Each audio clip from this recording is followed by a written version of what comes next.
안녕하세요, 여러분. 저는 경기도에서 분식점을 운영하고 있는 50대 후반의 여자입니다. 이곳 사연들은 시간 날 때마다 찾아서 항상 재미있게 듣고 있어요. 세상에 정말 별난 사연들이 많더라고요. 매번 듣기만 하다가 제 인생도 한번 돌아볼 겸 이야기를 직접 쓰려고 시작하니 조금 떨리네요.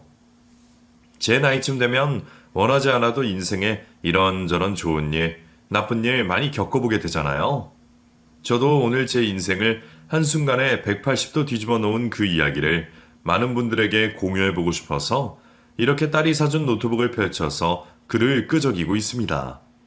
저는 정확한 지명은 말하지는 못하겠지만 저는 지방에 반 많고 산 많은 어느 작은 시골 마을에서 나고 자랐어요. 시골이기는 했지만 요즘과는 달리 당시에는 제 또래 친구들이 많아서 서로서로 다 친하고 정답게 지내는 사이였습니다. 왜 도시 사람들은 시골 사람이라고 까맣게 그을리고 촌스럽게 생긴 사람들만 있을 거라고 생각하는 경우가 많잖아요. 그런데 그거야말로 경기도 오산입니다. 객관적으로 봐도 저희 시골 동네에는 애들이 인물 좋기로 소문이 날 정도였어요. 그리고 그 또래 무리들 중에서도 정말 탤런트 빼앗치게 잘생기기로 유명한 한 오빠가 있었습니다. 시골 어른들이며 또래 친구들이며 다들 그 오빠더러 연예인 하라고 난리였지만 그 오빠는 정작 그런 쪽으로는 관심이 없다고 했습니다. 연예인은 뭐 아무나 하나. 난 점잖게 살고 싶어. 그 오빠는 잘생겼다고 나대는 스타일도 아니어서 동네 여자아이들의 선망의 대상이었죠. 저 하나만 빼고요. 저는 잘생긴 아빠와 살던 엄마가 얼마나 고생을 했는지 경험을 통해 알고 있었거든요. 그리고 친정엄마도 항상 저에게 신신당부를 하며 입버릇처럼 말했습니다. 성은아, 남자 얼굴 뜯어먹고 사는 거 아니다. 알지? 네 아빠가 어땠는지. 인물 잘나봐야 개뿔똥이다. 인물값 안 하는 인간이 없어. 엄마, 알지 나도. 그럼 걱정 마. 난 얼굴 안 봐. 사람 됨됨이가 돼야지. 그래, 우리 딸내미는 엄마 같은 실수 절대 하지 마. 저희 아버지가 제가 초등학생 때 바람을 피워서 집을 나가버렸거든요. 집을 나가고 도시에서 미용실을 하는 아줌마와 함께 살았어요. 그때는 이혼도 하지 않은 채로 엄마는 아빠와 서류상으로만 부부로 지내고 있었습니다. 그때 이후로 지금까지 저는 친아빠를 한 번도 보지 않고 살았어요. 그러니 저도 남자 얼굴 잘생겨봐야 하등 소용없다는 걸 일찌감치 깨달았죠. 제가 남동생이 하나 있는데 걔도 인물이 좋거든요. 남동생한테도 저는 귀에 인이 박히도록 말하고는 했습니다. 야, 성훈이 너 어른들이 나중에 여자 깨나 울리겠다는 말 절대 들어서는 안 돼. 남자가 지조가 있어야 된다고. 누나 말 들어. 알았지? 아, 알았어, 누나. 난 아빠처럼 안 그래. 그래, 알면 됐어. 아무튼 그런 연유로 저는 동네에서 탤런트 뺨치게 잘생기기로 유명했던 준영이 오빠를 저는 콧방귀를 끼며 거들떠도 보지 않았습니다. 동네 친구들은 중학생이 되면서 사춘기에 접어들어서 그 오빠에게 고백을 하지 않은 친구를 찾기가 어려울 정도로 인기가 많았던 사람이에요. 그러다 보니 고백을 하지 않은 제가 신기할 정도였습니다. 그리고 어느 날은 그 오빠가 저에게 대놓고 묻더라고요. 야, 박성은, 너는 왜 나한테 고백 안 하냐? 내가 오빠한테 고백을 왜 해? 좋아하지도 않는데. 아쭈, 요거 봐라. 아주 깜찍해. 오빠 네 자리 옆에 남겨둘 테니까 언제든 와. 별꼴이야, 정말. 됐거든? 그랬던 그 오빠와 제가 결혼을 하게 될 줄 누가 알았겠나요? 사람 일은 정말 한치 앞을 모르는 거더라고요. 학창 시절에 그렇게 거들떠도 보지 않았던 그 오빠가 제 짝이 되는 불상사가 벌어진 겁니다. 저는 20살이 되자마자 시내로 나가서 식당에서 일을 했어요. 어렸을 때부터 엄마가 밭으로 산으로 일을 가고 나시면 제가 남동생 밥을 차려주었거든요. 그래서 요리에 관한 한 자신이 있었습니다. 식당에서도 손 야무지기로 유명했어요. 그렇게 남동생 뒷바라지하며 식당에서 돈을 벌 당시에 그 오빠는 제가 일하는 식당 근처 막걸리 가게에서 일을 했습니다. 우연히 마주쳐서 자주 안부를 주고받다 보니 어느새 정이 들더라고요. 그렇게 제 나이 25에 그 인간과 결혼을 올리고 함께 살기 시작했습니다. 그리고 바로 아이를 낳게 되었네요. 딸이었어요. 솔직히 이제 와서 하는 말이지만 개뿔도 없는 시댁 집안이 아들 타령을 어찌나 하던지 아이 낳고 제대로 몸조리도 못하고 저는 바로 일을 해야 했습니다. 남편은 결혼하고 나서 집안에 소홀했어요. 일도 있으면 하고 없으면 안 하는 한량이었습니다. 그러다가 저희 홀어머니께서 지병으로 돌아가시고 남동생도 지삼 찾아 차 살고 저는 번 돈으로 도시에 나가서 노점상을 하기로 마음먹었습니다. 여보, 미숙이 알지? 걔가 경기도에서 노점을 볼 생각 없냐는데 우리 붕어빵이라도 팔자. 애는 커가고 돈 벌어야지. 나 엄마가 남긴 재산 조금 있는데 그걸로 노점상 차리자. 제가 그렇게 말해도 남편은 시큰둥한 반응이었습니다. 그런 건 뭐 아무나 하나? 우리 나고 자란 이 동네에서 그냥 살자. 여기서 살면 뭐가 나와? 다들 도시로 떠나는데 우리만 남아서 뭐 먹고 살아. 뭐라도 해야 할 거 아니야. 이 동네에 뭐 꿀 발라놨어? 어머님 아버님 나 미워하고 일단 저질러 보자고. 나 자신 있어. 당신은 옆에서 힘쓰는 일만 좀 거들어. 아이 거참. 생각해 볼게. 여보. 제가 그렇게 등을 떠밀어도 남편은 생각해 보겠다며 아무 말이 없다가 결국에는 몇 달을 설득한 끝에 경기도로 이사를 하게 되었어요. 단칸방에서 시작했지만 저는 잘 살 자신이 있었습니다. 그리고 붕어빵 기계와 떡볶이 할 수 있는 판을 사서 번화가 노점에서 장사를 시작했어요. 딸아이를 등에 업고 저는 노점에서 떡볶이와 붕어빵을 열심히 팔았습니다. 남편은 천막 펼치는 것 등 정말 힘쓰는 것만 조금 도와주고 내내 번화가를 할 일 없이 어슬렁거리다가 돌아오고는 했어요. 게다가 일주일에 이틀은 고향으로 내려가서 지내다가 왔습니다. 저 혼자서 안달이 났었죠. 그렇게 1년에 밤잠 못 자며 고생하다가 남편이 또 고향에 혼자 내려갔을 때 일이 터졌어요. 조폭 양아치 깡패가 저 혼자 있는 노점에 와서 자릿세를 내놓으라고 야단이었습니다. 아줌마, 언제부터 여기에서 장사했어? 이 동네에서 장사하려면 나한테 미리 언지를 줬어야지. 자릿세 내야 되는 거 알지? 이 동네 내가 싹 다 관리하고 있어. 오늘 얼마 벌었어? 우선 100만 원만 내놔. 뭐라고요? 이 사람 완전 날강도 아냐. 100만 원? 100만 원이 네 집 개 이름이야? 없어. 어디서 일도 안 하고 힘들게 사는 사람 돈을 뺏어가려고 그래. 절대 못 줘. 이 아줌마 봐라. 아줌마가 나에 대해서 잘 모르는 모양인데 내가 오늘 정신 좀 바짝 차리게 해줄까? 그러더니 그놈은 제 노점에 있던 플라스틱 의자를 박살을 냈습니다.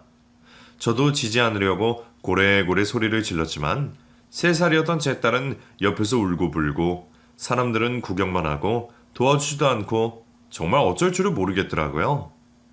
그러다가 제 노점을 다 부술 것 같아서 저는 결국 50만 원을 급하게 내주었습니다. 캬, 진작에 이럴 것이지.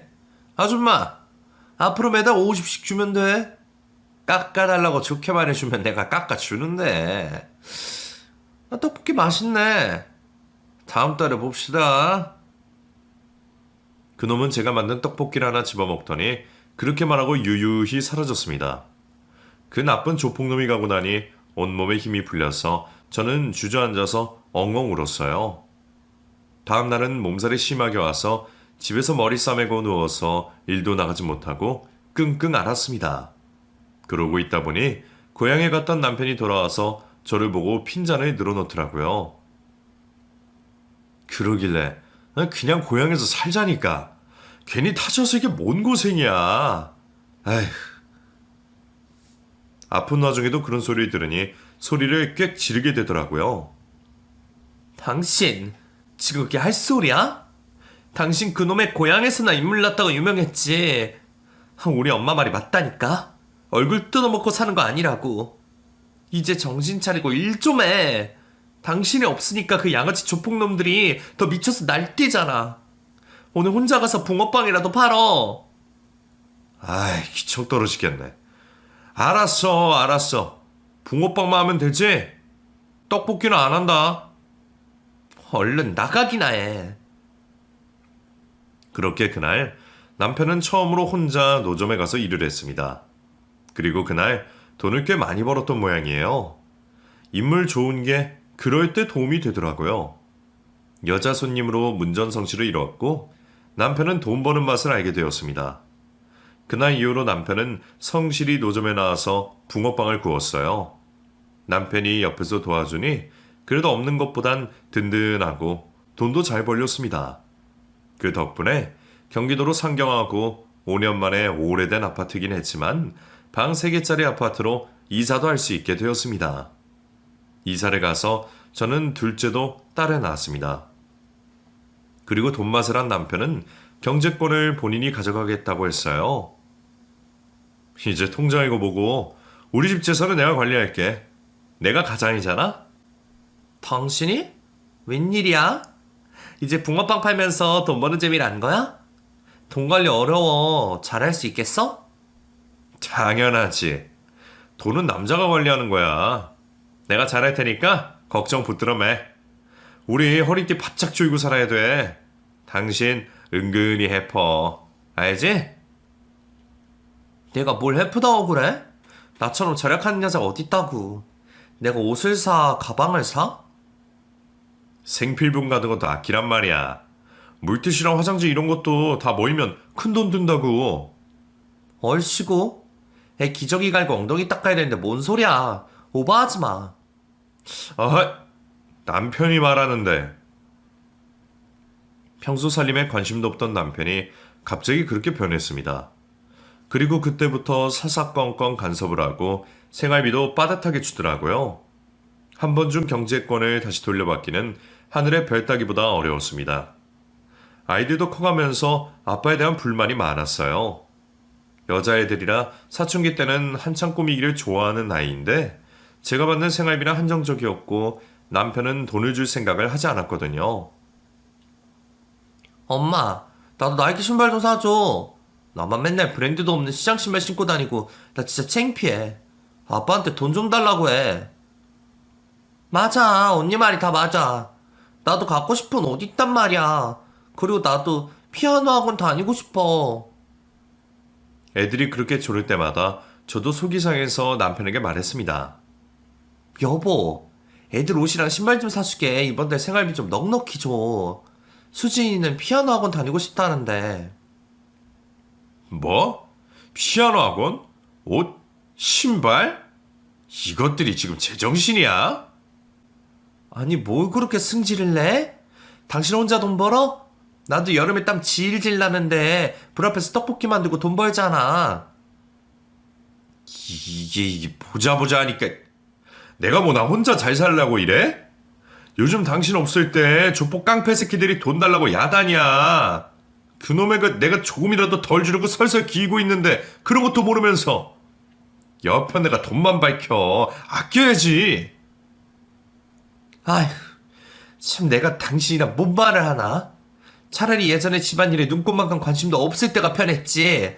어쩜 이렇게 자린고비 구두쇠가 됐어. 돈도 잘 버는데. 애들 하고 싶은 걸 주려고 버는 거지. 하이, 일절만 해. 다 쓸 데가 있어서 그러는 거야. 뭘 개뿔 알지도 못하면서. 그리고 딸내미도 뭘 예쁘다고 다 해주고 살아. 학교 보내준 걸 고맙게 알아야지. 뭐라고? 이 사람이 정말. 뭐? 조용히 해. 일이나 하라고. 나 오늘 내려갔다가 3일 있다가 올 거니까 잔말 말고 일 잘하고 있어. 또 가? 그놈의 고향 지금 떠나온 지 10년이 지났는데 뭘 자꾸 가? 어머님 아버님도 아주버님 댁으로 이사 가셨잖아. 그 동네에 뭐 금이라도 숨겨놨어? 거기에 친구들이 다 있잖아. 너는 참 정이 없어. 자꾸 남자 하는 일에 간섭하지 말라고. 그렇게 남편은 고향을 떠나온 지 10여 년이 지났는데도 항상 혼자서 친구를 만난다는 핑계로 고향에 내려갔습니다. 워낙에 그 동네에서 인기도 많고 친구도 많았기 때문에 저는 정말로 친구들을 만나러 가는 줄 알았죠. 남편이 구두쇠이기는 해도 바람 피울 위인은 못 된다고 철석같이 믿고 있었거든요.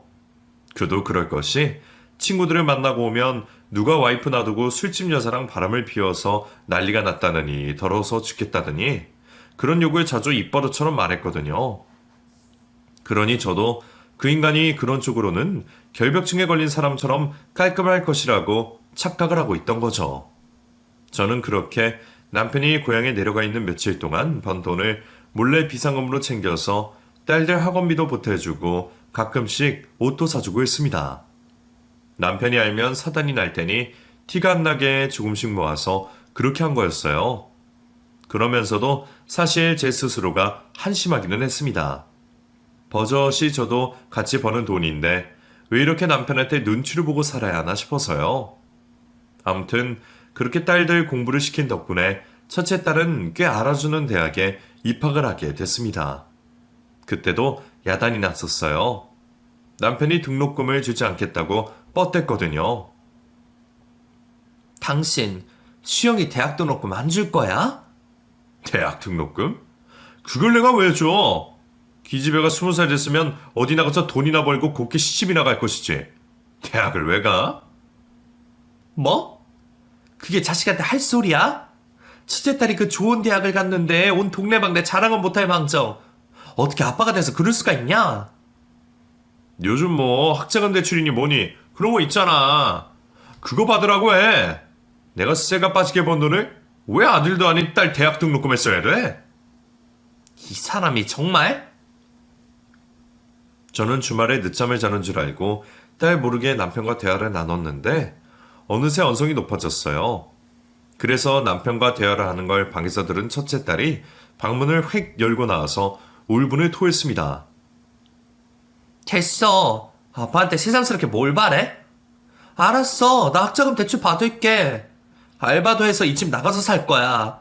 지긋지긋해 정말.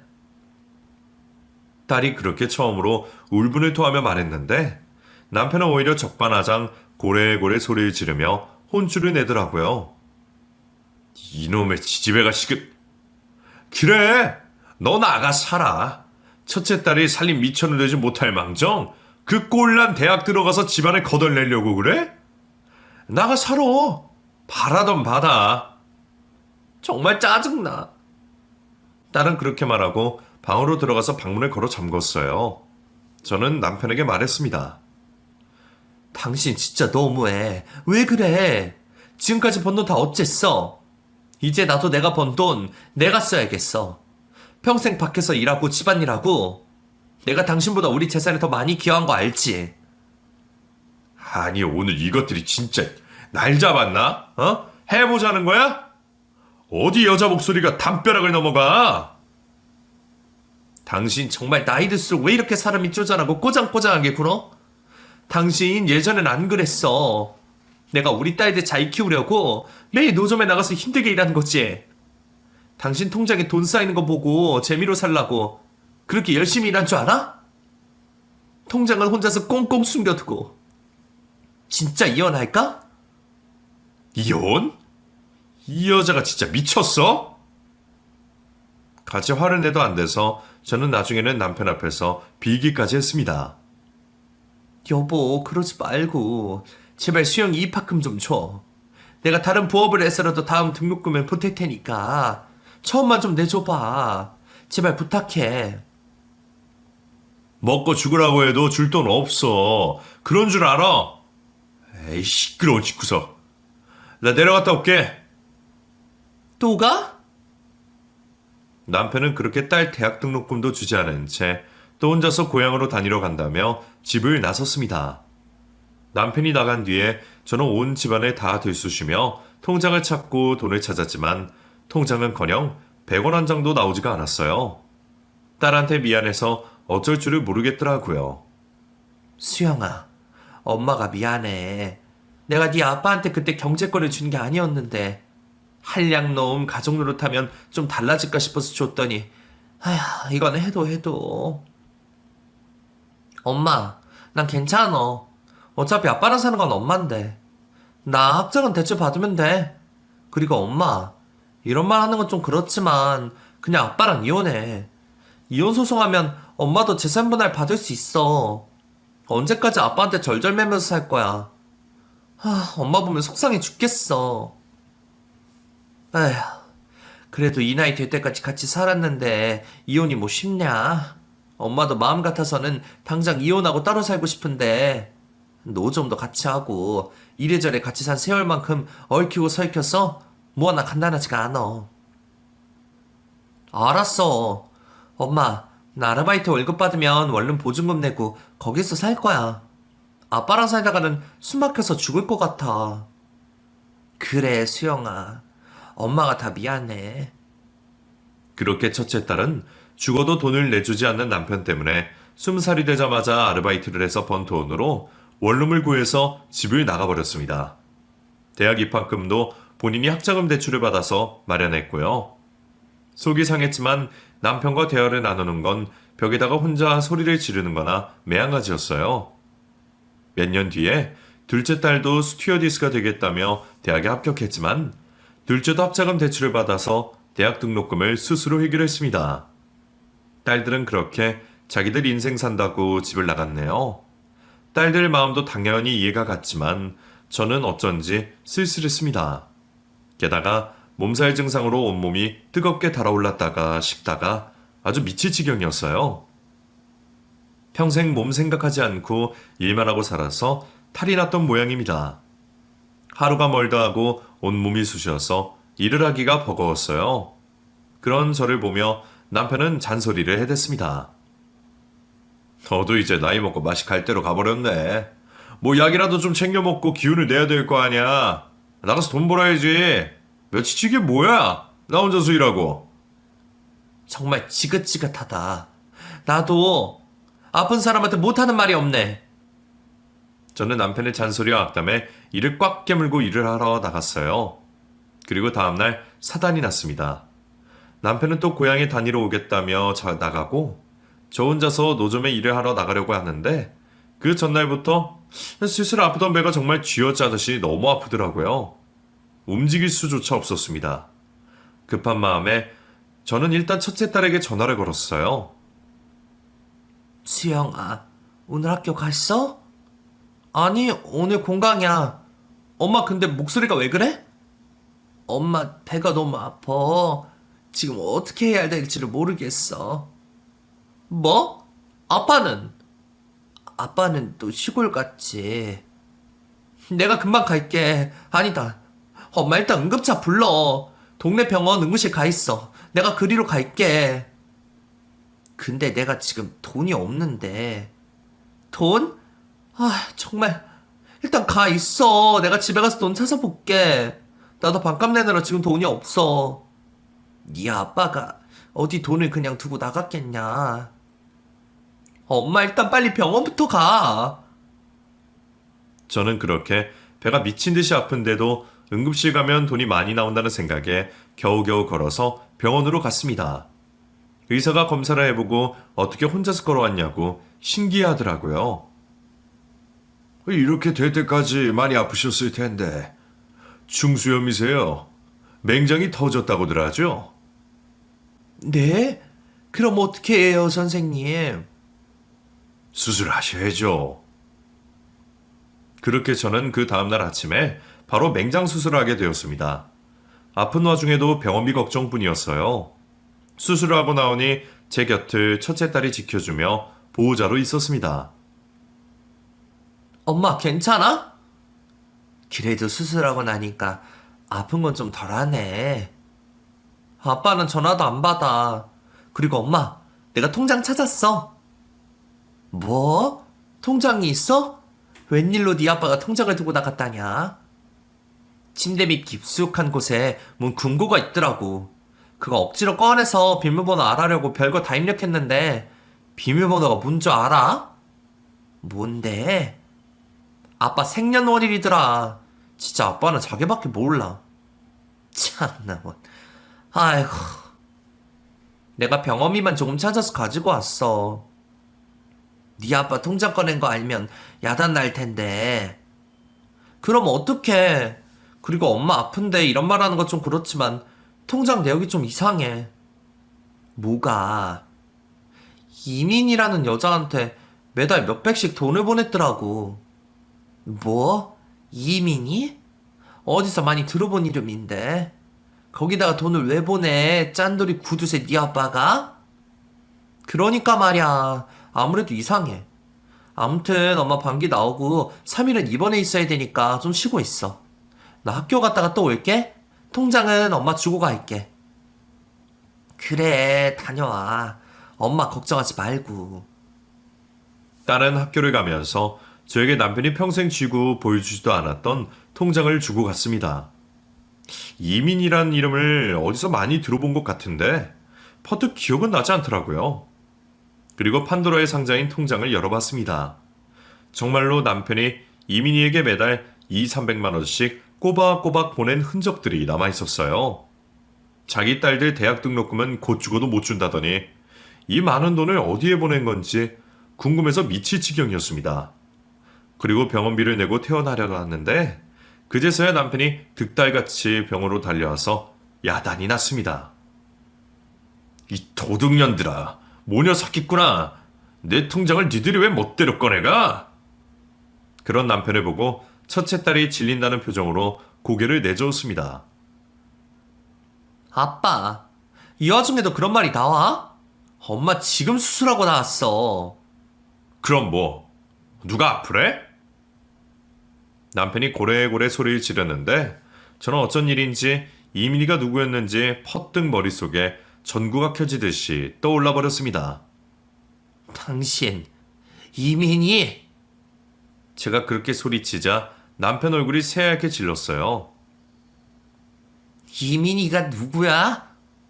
당신이 매달 몇백씩 보내던 여자 이민이?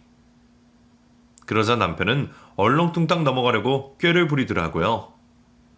아, 그거 내가 매달 후원해주는 사람이야. 우리 고향에 혼자서 애 낳고 미혼녀로 힘들게 사는 여자가 있더라고. 고아에다가 그래서 내가 딱 한 마음에. 근데 내 돈 쓰는데 그게 뭐 문제가 돼? 또 그렇게 적반하장으로 나오는데 그냥 넘어갈 수가 없었습니다. 내가 이민이 알거든? 우리 고향 살 때 쌀집 막내딸 아냐. 그 예쁘장하네. 나보다 7살 어렸던 걸로 아는데. 이 옆에 내가 맹장 터졌다더니 뇌가 터졌나? 뭔 개풀 뜯어먹는 소리야. 난 왜 자꾸 그 여자가 생각나지? 이상한데? 말 같지도 않은 소리 그만해. 오늘은 나 혼자 나가서 장사할 테니까 집에서 쉬든가. 통장 내놔. 아니? 못 줘. 뭐? 내 통장을 네가 뭔데 못 준다 만다야. 이게 왜 당신 통장이야? 같이 번 돈인데. 이제 내가 관리해. 그 후원해준 여자한테도 내가 돈 보내주면 되잖아. 어디 얼굴이나 보자. 고향 떠나서 한 번도 안 갔는데 이참에 한번 가볼라니까. 제가 그렇게 세게 나오자 남편이 당황한 기색이 역력했어요. 이 여자가 정말 미쳤나? 그래, 나 미쳤다. 당신이 후원해주는 여자가 누군지 내가 직접 보고야 말 거야. 그리고 나 일 안 나가. 오늘 수영이라서 잘 테니까 그런 줄 알아. 저는 남편에게 그렇게 으름장을 놓고 무슨 소리냐며 난리를 치는 남편을 내버려 두고 딸과 함께 딸 집으로 갔습니다. 그리고 저는 몇 년 만에 고향 친구에게 전화를 걸었어요. 여보세요? 숙자 집 전화 맞아요? 네, 제가 숙자인데 누구세요? 나 성은이야. 잘 지냈지? 어머, 성은이? 박성은? 네가 웬일로 나한테 전화를 다 했냐? 너 잘 살고 있어? 아, 진짜 너도 참 매정하다. 좀 이사 가서 한 번을 안 오니? 네 남편은 그렇게 제 집 드나들듯이 드나들면서 딴짓 살리... 아차. 뭐라고? 지금 뭐라고 했어? 딴 집 살림? 아니, 그게... 나도 알아. 솔직히 말해줘봐. 이민이 걔지? 너도 알았어? 그래, 쌀집 막내딸 이민이. 걔랑 네 남편 시내에서 살림 차렸잖아. 동네 소문이 자자해. 우리는 또 너랑 이혼이라도 한 줄 알았지. 야, 걔가 아들도 낳았어. 그 말을 듣고 저는 정신이 아득해졌습니다. 누가 뒤통수를 후려갈긴 기분이었어요. 그리고 그 친구가 한마디 더 하더라고요. 걔도 지금 살기 힘들 거야. 애 아빠가 버짓이 있는데 애는 호적에도 못 올리고 내연녀 신세 아냐. 사람들도 그 여자 보면 수군대고 걔 일도 못해. 걔네 쌀집은 에너지가 망했고 걔네 부모님도 돌아가셨거든. 뭐 네 남편밖에 없지 걔한테는. 그래, 알았어 숙자야. 내가 조만간 또 연락할게. 서훈이 너 몰랐나 보네. 목소리 들어보니까. 내가 미니 전화번호 알거든? 가르쳐 줄까? 가르쳐 줘라. 저는 고향 친구로부터 남편의 내연녀이자 상간녀인 그 여자의 휴대폰 번호를 알게 되었습니다. 옆에서 통화하는 소리를 다 들은 딸도 분통을 터뜨렸어요. 엄마, 내가 뭘 했어? 아빠랑 이혼하라고 했지? 어떻게 그럴 수가 있냐? 두 집 살림하면서 아들 낳은 집에만 그렇게 온갖 정성을 다 쏟은 거야? 몰라. 난 이제 아빠 없다고 생각하고 살 거야. 엄마는 이혼을 하든 말든 알아서 해. 나도 이제 더는 못 참아. 이혼할 거야. 이혼 소송이야 뭔가 그거 해야겠다. 일단 그년이랑 연락 좀 해보고. 그렇게 저는 남편의 아들까지 낳은 그 여자에게 전화를 걸었습니다. 그러자 그 여자는 의외의 답변을 했어요. 안 그래도 지금 언니네 동네 와 있어요. 오빠가 잠깐 오라고 해서. 잘 됐네요. 만나요. 아주 떨지도 않고 차분하게 그렇게 먼저 말을 하더라고요. 오히려 제가 더 어쩔 줄을 몰라서 온몸을 부들부들 떨며 약속 장소로 나갔습니다. 카페나 그런 데는 사람은 많으니 제가 남편과 살던 아파트 앞 놀이터에서 만나기로 했어요. 가서 보니까 얼굴이 낯이 익더라고요. 너 쌀집 막내딸 이민이 맞지? 네가 내 남편이랑 놀아난 년이냐? 제가 냅다 그렇게 소리를 지르자 그 여자는 바로 제 앞에서 무릎을 꿇고 눈물을 흘리며 말했습니다. 언니, 미안해요. 난 그 오빠가 이혼했다고 해서 정말 그런 줄 알았어요. 그게 말이 된다고 생각해? 너 매달 그 인간한테 돈까지 받아갔잖아. 저 아들 낳고 5년 지나서야 오빠가 언니랑 이혼 안 하고 살고 있다는 거 알았어요. 저도 억울해요, 언니. 제 아들이 지금 중학생이에요. 정말 죄송해요. 고의가 아니었어요? 그렇게 눈물을 쏟아내며 말하는데 거짓말 같지는 않더라고요. 저는 그 상황을 어떻게 정리해야 할지 눈앞이 까마득했습니다. 그리고 어디서 듣기로는 이혼을 하고 재산 분할을 하려면 증거가 있어야 한다고 들었거든요. 그래서 제가 그 여자에게 말했어요. 그럼 내가 그 인간이랑 이혼해 줄게. 나 이제 애들 아빠 필요 없어. 너 해. 우리 딸들도 다 컸고 지긋지긋하니까 네가 데리고 살아. 언니, 대신 너 나 이혼 소송할 때 증인으로 좀 서줘. 내가 너한테는 소송 안 걸게. 알았어? 언니, 대답 똑바로 안 해? 제가 빽 소리를 지르자 남편의 상간녀가 움찔하더니 알겠다고 고개를 끄덕였습니다. 그날로 바로 저는 이혼 전문 변호사를 찾아가서 이혼 소송을 걸었어요. 상간녀가 낳은 아들의 친자 검사까지 해서 남편이 10여 년간 외도를 했다는 증거를 수집했습니다. 저는 그런 와중에도 남편과 살던 아파트를 나오지 않고 지키고 있었어요. 그건 제 집이기도 했으니까 제 권리도 있었습니다. 남편은 소장을 받아들고 얼굴이 울그락불그락해서 처음에는 있는 대로 변명을 해대더라고요. 이혼 소송? 야 박성은 너 미쳤냐? 이혼 소송을 나한테 왜 걸어? 소장 자세히 봐. 뭐라고 적혀있나? 당신 중학생 아들이 있다며? 통장으로 이민이 당신 두 집 살린 차린 그 여자한테 돈 보낸 내역도 싹 다 증거로 제출했어. 나 이제 당신이랑 이혼하고 혼자 잘 살 거야. 당신한테 아무런 미련도 없어. 당신도 그 귀한 아들 키우면서 늦지막히 잘 살아봐. 제가 그렇게 말하자 남편은 제 손목을 붙잡더니 통사정을 했습니다. 아니 성은아, 내 말 좀 들어봐. 그게 다 오해야. 내가 너랑 헤어지면 뭐 해 먹고 사냐? 너랑 평생 같이 장사했는데. 야, 나 너 없으면 안 돼. 내가 사실 실수한 건 인정해. 근데 걔 20살 될 때까지만 지원해 주려고 한 거야. 그러니까 헛소리 그만해. 뭐라고? 당신 수영이 수진이 대학 등록금 한 푼도 안 줬으면서 그게 변명이 된다고 생각해? 이 더러운 자식아. 누가 바람을 피워서 뭐 어쨌다느니 저쨌다느니 세상 깨끗한 저거 혼자서 다 하더니. 이때 내 집에서 당장 나가. 저는 미친 사람처럼 그렇게 소리를 지르며 잡히는 대로 물건을 집어서 남편에게 집어 던졌습니다. 제 기세에 못 이긴 전 남편은 결국에는 현관 밖으로 주랭랑을 쳤어요. 남편이 집을 나가고 혼자 남은 아파트에서 저는 제 인생이 불쌍하고 진작에 이혼을 하지 않은 게 한탄스러워서 서럽게 소리내어 눈물을 흘렸습니다. 그래도 딸들밖에 없더라고요. 제가 지들 아빠와 이혼한다는 소식을 듣고 딸들이 저를 위로하고 응원해 주었습니다. 엄마, 우린 아무렇지도 않은 거 알지? 엄마 하고 싶은 대로 해. 이제라도 아빠 소나기에서 벗어나서 나는 다행이라고 생각해. 그치 수진아? 맞아 언니. 엄마 언니랑은 나는 괜찮으니까 마음 약해지지 말고 끝까지 소송해서 재산분할도 확실히 하고. 알았지? 엄마 옆에는 우리가 있잖아. 걱정하지 마. 딸들의 말에 약해지려고 했던 제 마음과 이혼에 대한 의지도 단단해졌습니다.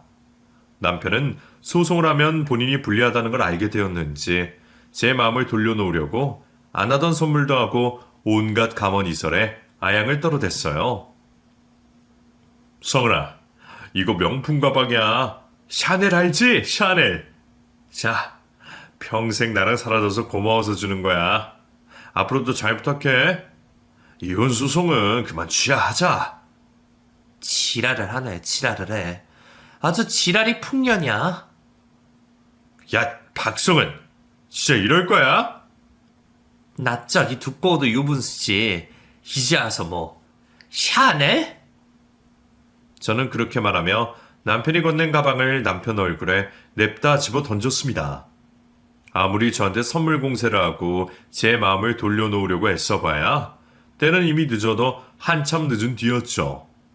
이혼 소송 끝에 남편에게 가정 파탄의 원인이 많다고 판결이 나와서 저는 재산 분할로 아파트와 통장에 있는 돈 대부분을 가질 수 있게 되었습니다.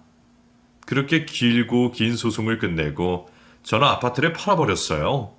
그리고 새로 지은 아파트로 이사를 갔습니다. 전 남편은 그 좋아하던 고향으로 내려가서 상간녀와 살림을 합치고 아들을 키운다는 소식을 들었어요. 고향 동네에 소문이 자자해서 그 인간들은 낯짝을 들고 다니지도 못한다고 하더라고요. 성은아, 네 전 남편 고향 내려와서 돌팔매질 당하지 않는 게 다행일 정도야. 사람들이 그 사람들 지나갈 때마다 얼마나 수군대는 줄 알아? 나는 일부러 다 들리게 말한다니까. 그러냐? 숙자야. 에휴, 참나. 그러거나 말바나다. 그 인간 소식 궁금하지도 않아. 왜? 아주 그 짓꼴로 살던데. 너 기분 좋으라고 하는 말이 아니라 그 나이에 공사장 가서 힘들게 돈 벌더라. 들어보니까 여기서도 이사 간다던데. 지들도 창피한 건 알겠지. 아들도 애가 말썽을 많이 부리나 보더라고. 그 어린 놈이 벌써 담배 피고 술 마시고 양아치 짓하고 돌아다니는데. 아휴, 속 시끄러워. 지가 자초한 거지 뭐. 숙자야, 이제 그런 이야기 안 전해줘도 된다. 조만간 올라와. 내가 밥 한 끼 사줄게. 나 분식점 낼 거거든. 어머, 그래? 넌 이혼하고 팔자 폈네. 그래, 놀러 갈게. 저는 남편과 이혼 후에 노점을 접고 작은 분식점을 차리게 되었거든요. 전 남편은 노점에서 제가 해준 반죽과 파당금을 넣고 굽기만 했으니 아무 재주가 없거든요. 그러니 이혼을 하고 마땅한 일도 못 찾고 비실대며 살만 하죠. 저는 분식점을 열고 나서 매달 흑자를 내면서 잘 운영했고 사람들이 줄 서서 기다리는 맛집이 되어서 분식점을 확장 이전까지 하게 되었습니다. 전 남편이 한 번은 저한테 돈을 빌리려고 전화를 했더라고요. 저는 단박에 전화를 끊어버렸습니다. 댁이 누군지도 모르고 돈 빌려줄 생각도 없습니다. 번지수 잘못 찾았어. 전화하지 마. 그 후로 모르는 전화는 받지 않았습니다. 분식점은 아직까지 잘 운영하고 있네요. 딸들은 다들 본인들 원하던 일하면서 좋은 사람 만나서 결혼도 하고 아이도 낳았습니다. 요즘은 손주 보는 재미에 푹 빠져서 지내고 있어요. 손주들이 재롱 피우는 모습을 보면 세상에 온갖 시름이 다 사라지는 기분이랍니다. 저처럼 할머니, 할아버지 되신 분들은 무슨 말인지 단박에 알아차리실 거예요. 너무 늦게 제 삶을 찾게 되기는 했지만 그래도 그렇게라도 구두쇠에 지만 알고 바람까지 피운 전 남편의 소나기에서 벗어난 것이 정말 천만다행이라는 생각입니다. 요즘처럼 삶이 즐거운 적이 있었나 싶을 정도로 지금은 너무나 행복하거든요. 전 남편 소식은 별로 듣고 싶지도 않아서 누가 말을 꺼내려고 하면 됐다고 알려주지 말라고 해요. 근데 얼핏 듣기로는 그 집꼴로 근근히 살고 있다고 하더라고요. 지 팔자 지가 꼰 놈이니 잘 됐죠 뭐. 여러분, 저는 이제 곧 60이 됩니다. 인생은 60부터라는 말 많이들 하잖아요. 저는 그 말이 정말 맞는 말 같아요. 앞으로도 건강 챙기면서 제 딸들, 손주들 사이들이랑 행복하게 잘 살겠습니다. 여러분들 댁내도 항상 편안히 깃들기를 바랄게요. 제 이야기 끝까지 들어주셔서 정말 감사하고요. 더운 여름 끝 잘 마무리하시고 2022년도 끝까지 힘내서 잘 보내시길 바랍니다. 오늘 제 이야기는 여기서 마칠게요. 다시 한번 감사합니다.